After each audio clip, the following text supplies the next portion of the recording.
Good morning, Rob here from the Flanagan Homestead. I wanted to talk to you about marketing or selling your trees. Now, I'm not a marketing expert, but here's some things that have helped me sell my trees over the years. And if you're trying to get people out to your farm, here's maybe some things you could do. If the market for Christmas trees in your area of the country is like it is out here in the Pacific Northwest, you're probably not going to have too much trouble getting people to buy your trees if you have some good trees. But you got to let people know that you have them. So here in 2021, everybody's looking for trees.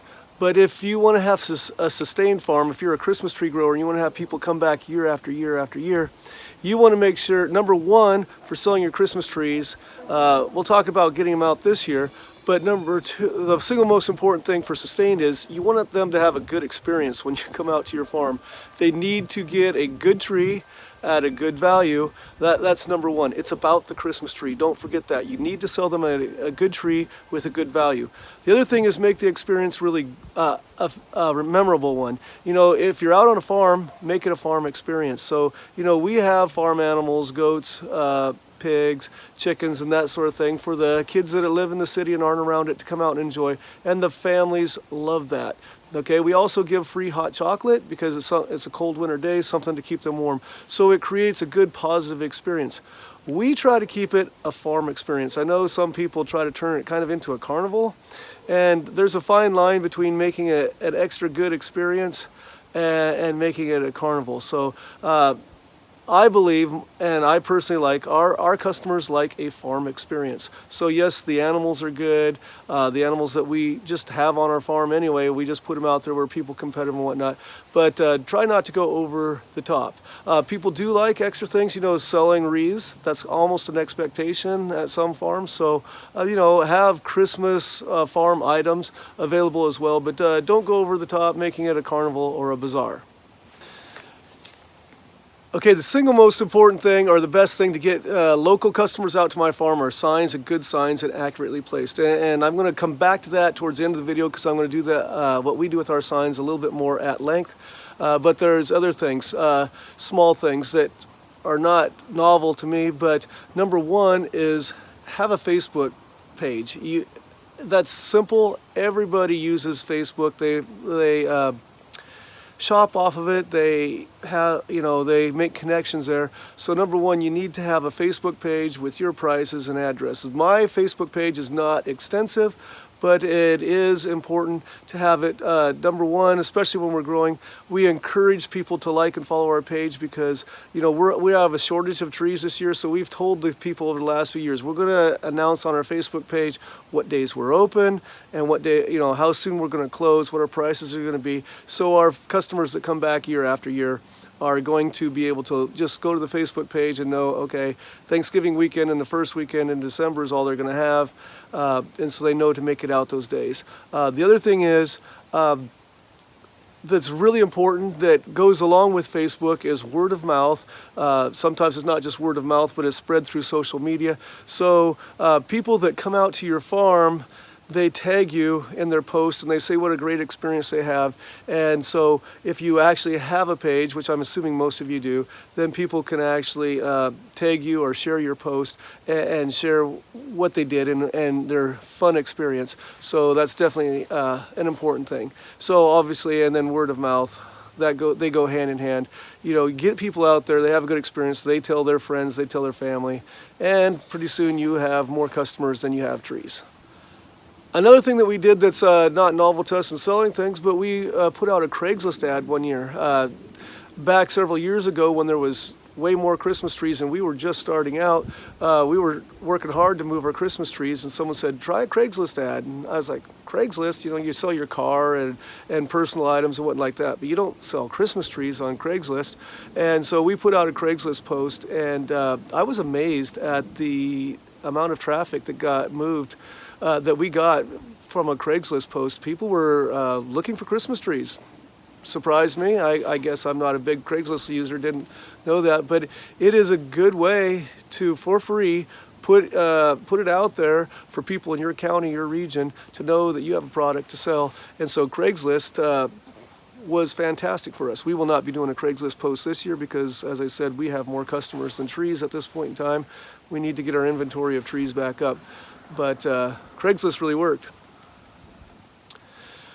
Again, when we were first starting our farm and we wanted to make connections, we wanted people to know this is what we have, and we had trees and get people out there, we did some youth group fundraisers, whether they were sports teams or church youth groups, and we just went and talked to the leaders of the groups and said, hey, listen, no cost to you, just give out these certificates, and they say, well, I think we did at $10 at the time. You might do more or less depending on your situation now. The market has changed a little bit, but anybody that comes out and brings a certificate and hands this to us when we buy the tree, we will send $10 back to the team or the youth group.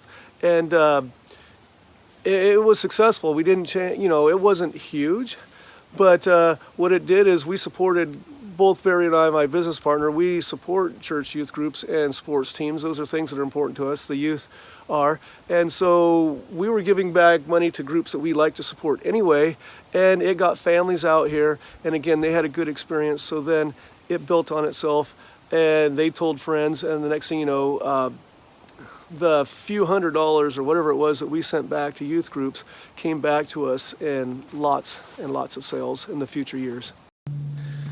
Okay, so the number one thing that has brought the most customers to our Christmas tree farm, besides friends and word of mouth, is sign. We've had some really bad signs, and we have gotten better, and now we have even a better sign. But if you can put up some signs that catch people's attention and are in the key areas that you can go. So every time someone new comes out to the Christmas tree farm, I'm like, how did you find us? How did you find us? And a vast majority of them said, I saw the sign out on the highway. There's a new highway. I don't even know the number of it, or anyway, but from I-5 to Battleground, that's 3 miles away from our farm. So we put a sign out there, and we're $100 investment into our sign, and I would estimate we're at over $10,000 in sales already since we started putting a sign out there based on that sign and based on what people say. So I'll show you the street out here, what it is, but here's where our other sign goes, the big sign that we made goes. You can see this is a 2 lanes each way highway now going out to Battleground, which used to be just a rural area, just I don't know how many years ago, not very many, 5-6 years ago, maybe longer than that. But they put in this highway. Battleground has really grown up in size, and so this is a Saturday afternoon, so there's not a whole lot of traffic now, but on weekdays people are just flying through here, so having a good sign that draws people in has made us probably tens of thousands of dollars just in the last few years. This is the sign that we're going to put out there this year. This is going to be an upgrade. We're on plywood. We're painted up nice and big. It's painted almost exactly the same way on both sides. I do feel it's important that I put how many miles away it is, so people don't just start driving down the street and before the next intersection go, where is it? So they know 3 miles. It's a bit of a distance, but it's not for forever. So we have the 3 miles on there. I do plan to paint some more Christmas trees on there to indicate that it's Christmas trees. After they drive a couple miles down that road, they will bump up to this sign, and then there's an intersection right here and the street going that way to my farms. So they will hit this sign and they'll know they've got 1 more mile to go straight ahead. And the reason this is turned, this is the road closest to my farm, and people will be driving past the church here. So we have the 1 mile sign here. We'll get some more artwork on this that points there. There's a big telephone pole that we're just going to screw this into, and then so people coming up this street from the highway will see it. The people that are through the local area will see this sign. I did paint the back side over here. The back side is painted. You'll notice there's nothing right here, because there's gonna be a telephone pole holding it up right here. We're going plywood this year. We have bought vinyl signs, and we've bought the other plastic signs before, and they're really kind of a pain to get up. They're flimsy, and you got to strap them and everything. Whereas right now, 2 screws in the telephone pole on each of these, and then probably a stake out here to hold these up. And this will be up all winter, and they're not going to blow around and whatnot. So, and they'll store nice and flat. So my signs, we have more signs than these, but these are the two most critical signs. So we really upgraded these signs this year, and maybe in the future we'll upgrade some more. But signs are very important to get people out to your farm. One thing I forgot to mention, if you're going to have a series of signs, you know, this one's way out the high traffic area than this sign, notice that they're same color coordinated. I happen to be a yellow and black fan. I learned in an art class, not that I'm an artist, years ago, that there's no bigger contrasting colors than yellow and black to make things stand out. So hopefully someday I'm going to get my my yellow truck with my black trim. But anyway, so if you're going to have a sign out on the high traffic area that leads to another sign in another corner, make sure that they're the same color. So, you know, if you're red and blue, then red and blue, red and blue, red and blue as they follow their way out. If they are following this sign, they're going to see yellow and black, and they're going to see the next one, and then the final corner that's even further away, it's a smaller sign, it's going to be yellow and black, and they're going to know how to find us. And here's a couple signs that we're replacing. They're not bad signs, but this one we're going bigger.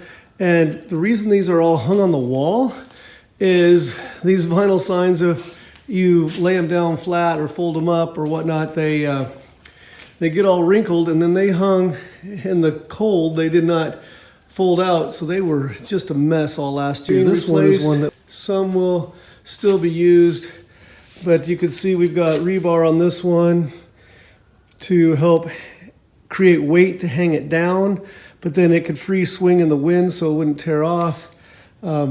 These honestly are a pain to put up. This is our first generation signs. We went to, what would be vinyl signs.